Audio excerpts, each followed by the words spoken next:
What's up, Legendary Bitch? Got a very special episode today. Got my boy CJ with me.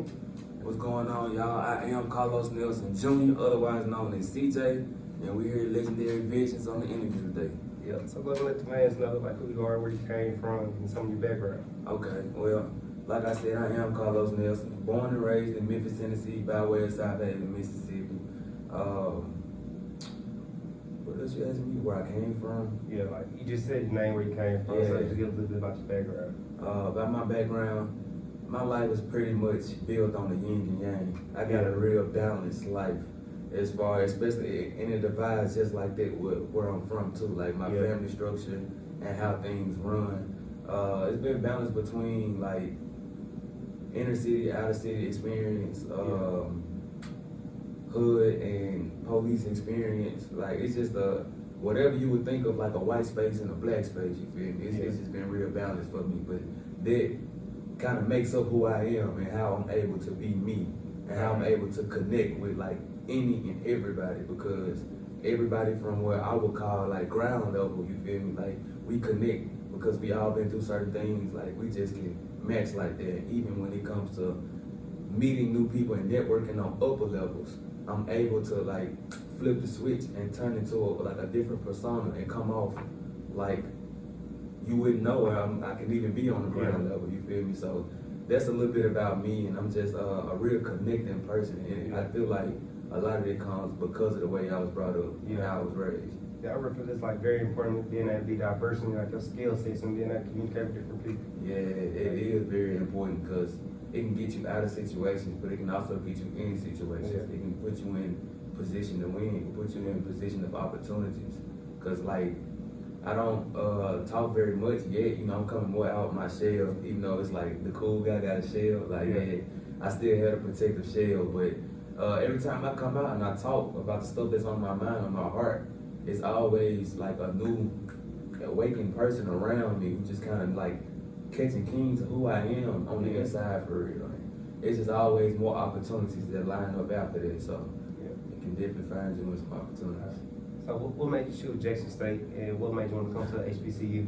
Man, my dream was to come to college. I didn't know nothing about college. Yeah. My pops didn't finish middle school. My mama just finished high school. Like, I'm a first generation, so off the rip, it was just, I knew my dream was to go to college. That was my motivation all through high school, because I'm like, all of my family, y'all are in this position, but it's like, well, I can't be in the same position as y'all. I gotta go places that y'all have not went to. So originally, I was gonna go to Belhaven because I ran track, and she was like the only coach who was interested in like coming up there watching me run and wanted me to come run for the school. And I'm like, whoever giving me money, whoever trying to see me run, like that's what I'm on. I'm thinking I'm gonna be a pro track runner. You feel me? But I came on a visit with my brother Brian, BJ. I came on a visit with BJ one day, and I just wanted to get out of school. It was just the end of the year, you know, we sing, he like, hey, we got extra spots in the car. I'm like, cool, I want to come, just because. And when I got here, like, everybody was like, oh, you know, giving us the tour and stuff, trying to get us to come to Jackson State. And I'm telling them, like, no, I'm just here chilling. Like, I just wanted to ride. I'm not coming here for real. But they still showed me the same love. Like, everything was still the same, even though I was verbally off rip telling them, I'm not coming here. I don't know much about y'all. Y'all are cool, though. I like y'all, but I'm gonna be up the street because I'm gonna go run. But by the end of the tour, I just really felt it in my spirit for real. Like, I got accepted to plenty of, like every college I applied for, I got accepted to, because I had exceptional grades and test scores. But I just knew, I was like, nah, that's my spot right there. That's where I can go be myself. That's where I can go flourish. And I feel like I'm gonna make a great change there. I don't know what it is, but I just felt like I'm gonna leave a very like good marker, and in my head I'm like, it could be because of the skill sets that I carry. Other people don't really carry them skill sets, so it's like I could be the one that changed the culture and have everybody have these same skill sets I have and turn us into like completely different beasts, you know, out in the world type thing. But that's why I came to Jackson State. It was one of those, it just happened. I know you ain't too far away from Jackson, but how is it like transferring over from Memphis down to Jackson? Man, it's pretty much the same. I'm not gonna lie, Jackson, it's a little smaller, so I'd be like, this like the little brother to me. But it's pretty much the same, like the same setup, the city the same. You gotta watch yourself the same. Like it's identical almost. How the inner city is the way it is. You know, don't get much attention. Even though everything needs to flow through the inner city, all the money gotta come through here, and everybody who lives on the outside with these different structures. You know, like Ridgeland, Madison, Flowood, Clinton. It's the whole outside. Everything flows through this inner city, but somehow the inner city is always the worst place. Worst place to be, and the worst place for just like everything. And the outer city is always very flip-flop. So that's why I feel like it was good for me. It wasn't much of a culture shock because I'm used to that change. I'm used to knowing how to adjust myself when I'm going inside and outside. Like, I'm used to that. So it's been pretty much the same. It hasn't been much of a problem adjusting to Jackson. Okay. So how was it, like, just say freshman year, coming over from high school, transferring over to your freshman year? I don't know if you did Bridge or not. I did. So coming up doing Bridge, being in them Dixon days, and just growing up and having your experiences at Jackson State, how was that for you? That was fast. I literally came to college the very next day after I graduated. And the day, like, it all happened so fast. Like, I graduate, I don't even get to go out there much that night because one, it's like a huge storm going on. Like, my whole family had went and like stayed in a hotel, and I stayed at the house to watch the house because mom asked me to. And I didn't stay out long because I had to pack up because I'm like, my mom like to leave early. We leave at like 6, 7 in the morning to come to school. So I didn't even really get to fully grasp my high school graduation before it was kind of, you know, jumping college. But I wasn't mad or sad about that. I was just like, I'm proud because that's how fast, you know, the transition is going into. Like, I was proud, and I just stepped into that new chapter, and I didn't look back. I just kept going. So it was fun. It was fun. It was still hard though because that was the first time I really had to study. At Summer Bridge and the biology classes. They were not playing with us. That was the part that woke me up. I had to adjust to like study habits and how I got to get through school now because it ain't the same as high school. So what were some like your best experiences coming back from Bridge just to now? The best experiences? Like, just, I know most people might say just hanging out, being on the plaza, going to hot spots, doing certain events, being in certain organizations. I say our best experiences were one, the experiences everyone didn't see. And so it's not the hot spots, it's not the plazas, but it's in the dorms when like all of our hallways, us as guys in Dixon, running up doing whatever we do and however we have fun. We all together in this building, so like we really had a lot of fun in there, and that's what the outside public don't see because that's, you know, our home. And also the trips that we had to, like during the summer we went to like Baton Rouge, like arcades and zoos, and the people around made it so much better. Like, I just remember nonstop laughter. We just laugh and play and just laugh and play. You just get to be comfortable. And that was the first time in a long time I got to just really be myself. Because a part of it, like skill set, culture switch stuff, I gotta eliminate certain parts of myself when I'm in certain areas just so I can move undetected. But I was just able to be myself.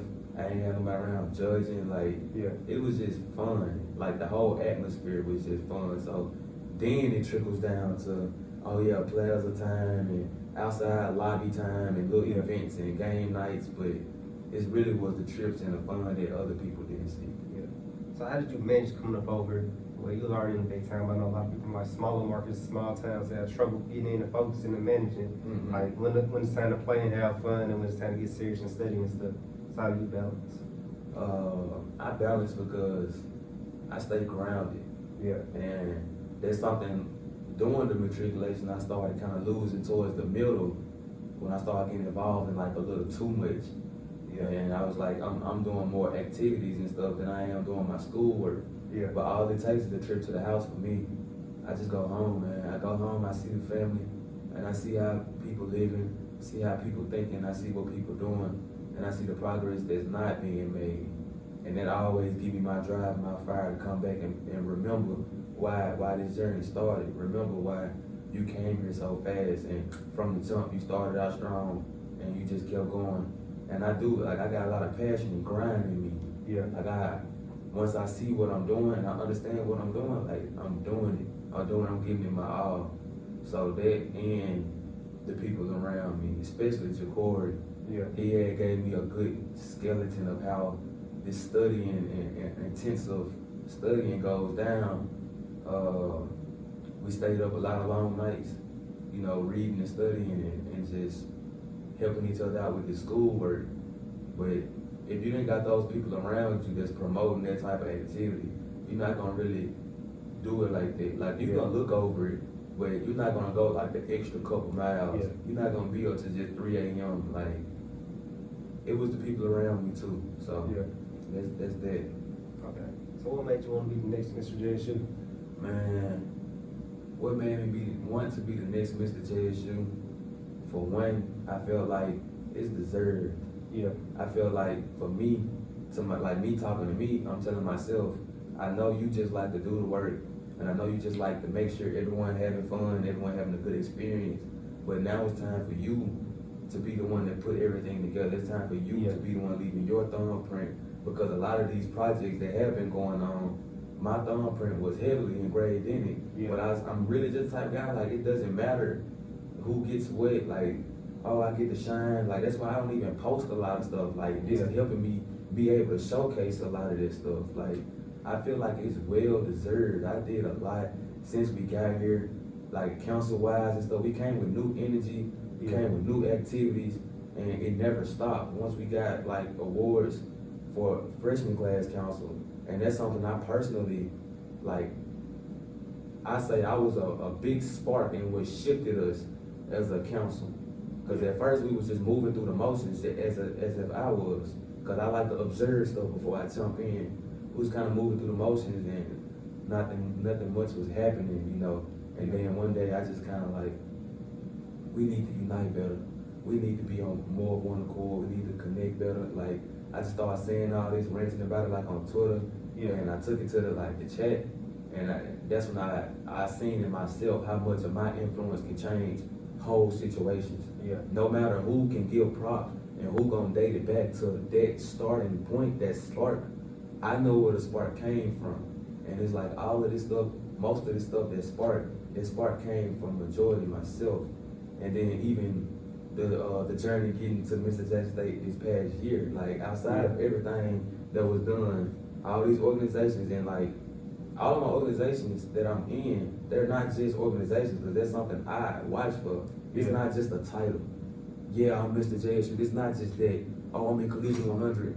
I just want to put that on a resume and be like, yeah, I'm in Collegiate 100. No, I actually do stuff in Collegiate 100. I'm actually making new activities. We are actually achieving things. We are actually making changes in the community, and we are actually getting recognition on national scales from the work that we are doing. You feel me? Yeah. So it's like I don't feel like other people really like that. I don't feel like other people really grasp how to take stuff to the next level. And I feel like I'm really that spark that can take stuff to the next level. And outside of that, it's been a long journey this past year again. Like I said, like last year, I was going to run for Mr. JSU. Yeah. A whole bunch of conspiracy happened. I don't know what happened. Yeah. All I know is at the end of the day, incident occurred in my room with my roommates. Yeah. I was okay. I was clean, same way through. Yeah. But because of whatever happened, I was not able to run last year because I had scheduled for a hearing, completed my hearing, you know, all charges dropped, all like nothing non-responsible, you know, it was no surprise. That was already given, and they really hurt me real bad last year. Yeah. They hurt me real bad because I knew it was other stuff going on, and all I know is I'm the one being affected. And at this point, I done gave my heart, soul, and everything to this school all these years, and now I feel like everything turned against me. Yeah. I feel like everything and everybody, every call I could make in the past, whenever a student had a problem, whenever I'm always the one who can talk to somebody, make these calls, and make stuff happen. Because I'm going to follow it, and I'm going to make sure it happens. But this was the one time, no matter who I reached out to, no matter what I did, I couldn't change the situation. Yeah. So they had hurt me real bad, and I was just like, well, you know, what was for me is for me, and what's not is not. Focused on graduation, you know. And now I'm not graduating until next spring, because I had another incident in October. I was like right here on campus, right outside this building that we in right now, man. I was in an armed robbery and carjacking, and they messed me up that night, cause like I could not be sitting here right now. Like that whole night was so real, and there's so many different details we can go into that. But I was just like, man, like in a matter of a year, I go from being a top. I was just Mr. Junior. I go from being a top, providing for everybody, to like absolute bottom. I'm at absolute ground zero, to the point where I know myself, I gotta go drop my classes. I gotta protect my GPA. I gotta protect my sanity. I know I can't even look at a computer screen. I ain't even got a computer. They stole my computer. I can't even look at this. I can't focus on this. I gotta go take care of myself. You feel me? So I go off and go take care of myself.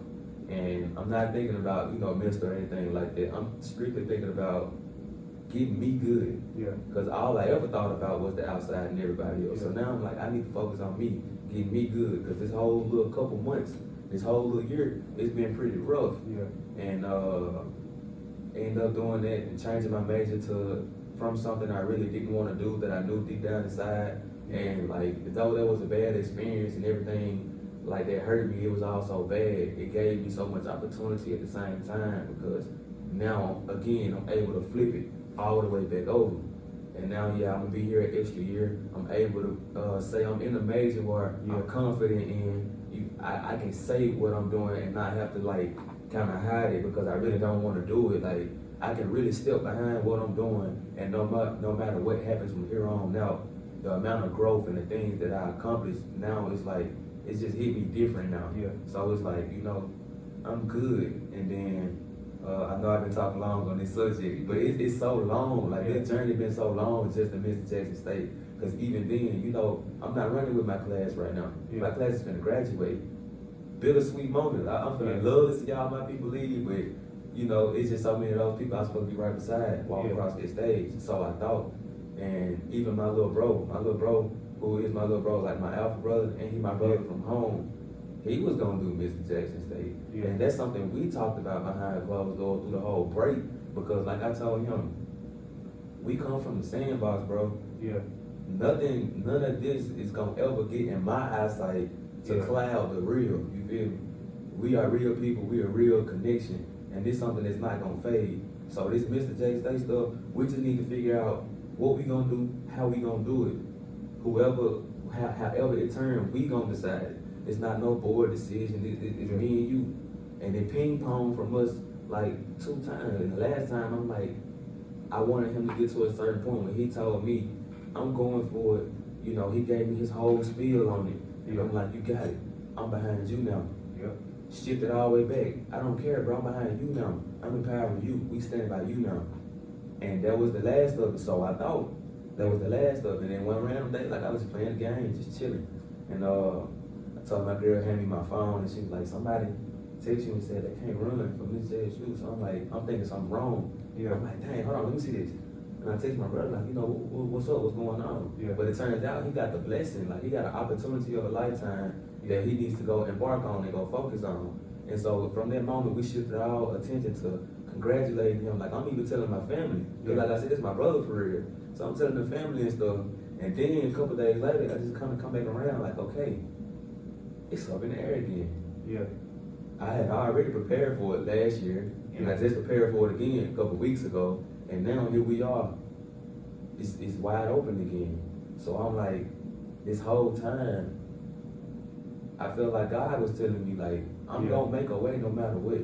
No matter what you're going through, no matter how it folds, no matter who try to sabotage you, and no matter, it was all just test. And even the test of giving it away. After I felt like, oh, it's mine again now. I messed up last year, even though I didn't, but now it's mine again. To be like, you know what, it doesn't matter, bro, it's yours. Just to get it handed back to me on a better plate. Like, so what you gonna do? And I'm like, I'm gonna run for it, why not? If I got all this knowledge, if I know everything there is to know about how things run, what we need to do, how we need to do it, what's the weak points in our relationships, and us as students and as student leaders, what's the cycles that we get caught in, and what's the strings that the people over you would try to play. I observe so much. That's who I am. all these years, I just sit back and observe. And so now it's like, bring it all out. You know all the answers now. You have the blueprint. You have all the experience. You always cool with everybody. I always keep my connections genuine and cool with every person. Because my platform is me for real. I am me, I am you, we are one. That's how I move. Until you show me we don't need to move like that. I look at everybody as equals. We are one. And so if I'm looking at y'all as equals, the fight that I'm gonna give to y'all, it's gonna be unreal. Yeah. Because the fight that I would give for myself is unreal. But we the same, so I'm not here to look good. Because I tell myself I already look good. I'm not here to be popular. I tell myself I'm already popular. People already know me. This is not what it's about. It's about serious me completing a mission to me. Yeah. I feel like if I win, lose, or draw, it was my mission to put forth and to keep going. Because even this time when I submitted my name, someone tried to find something wrong and I had to go pull out papers and to kind of fight my case. Yeah. For me to even be where I'm at. So I'm proud right now, where I'm at right now. Because even days before y'all knew my name was on that ballot, it was battles within. Yeah. It was battles within. But that's the stuff like, you don't really just talk about because it's not the energy you put out there. But that's some of the big reasons I feel like I deserve to be Mr. Jackson State University. Outside of the regular stuff a person would say. Like, trust me, I got all the regular stuff. I know about the service. We're gonna do a lot of service. Trust me, that's my job. I know about I know about the activities. I know about presenting. I know about showing up for us, being the face. Like, all of this stuff, this is already known and put in the shelf. So I want y'all to know that the regular stuff is already known and put in the shelf. That's gonna happen for sure. But this is completely personal to CJ. So this is why CJ feel like it's unique to you. These answers, anybody can pull these answers. Yeah. This path I've been on, this journey right here, no one else has been through that. It's yours. So that's why I'm taking and bringing. Yeah.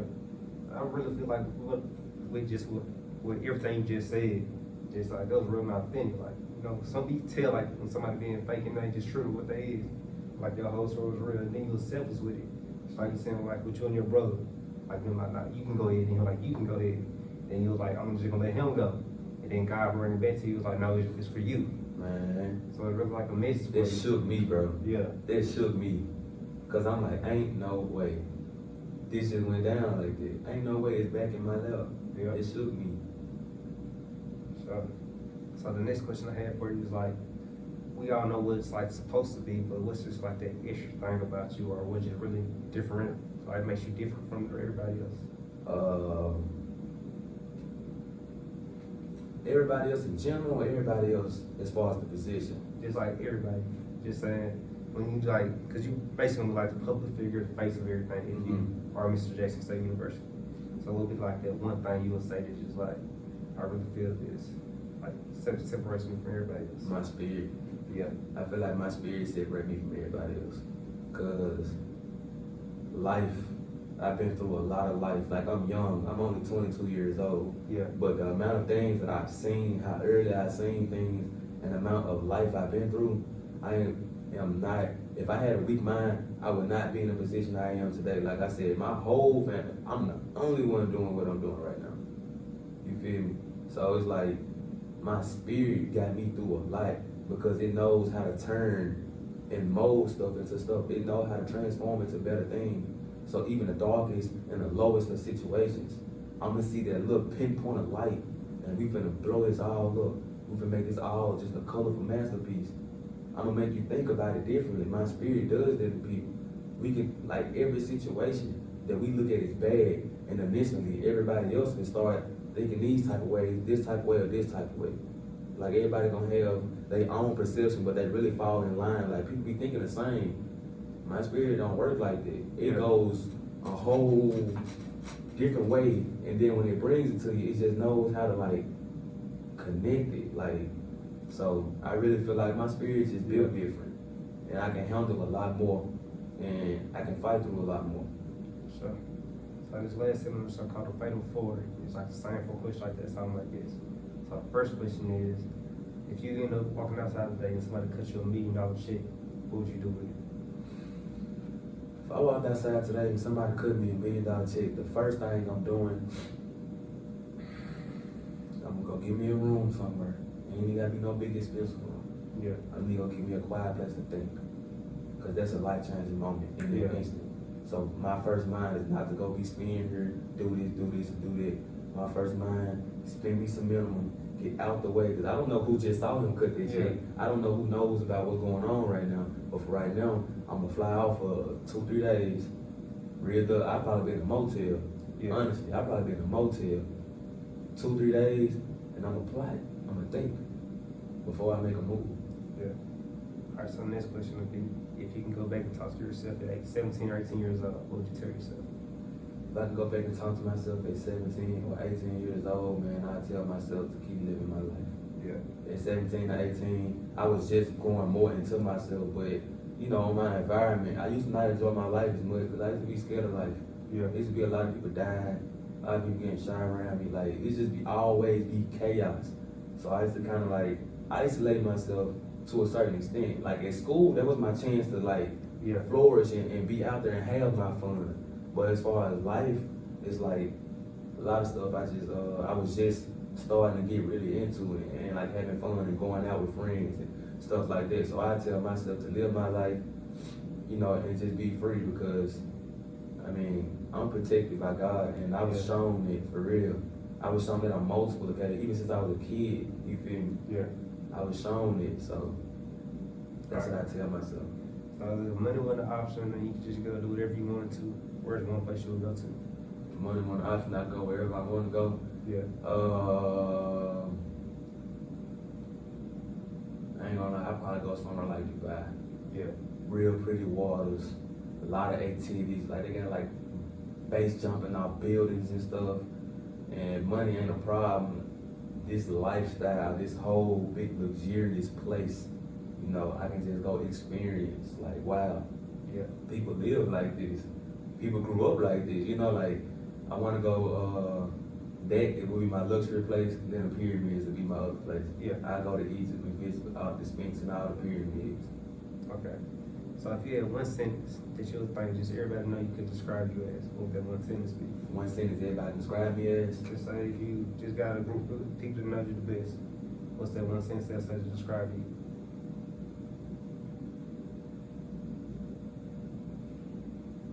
honestly, I think they'll keep it simple and say, man, that's a real dude. Yeah. I think that's the one thing in common a lot of people that say about me, like, that's a real dude. Like it or not, whatever come off, like, that's his true self. He giving his true self. Every time he tell you something, if he come speak to you, if he don't, like, that's a real dude in whatever he do. Yeah. And a lot of people respect real, no matter where perspective is coming from.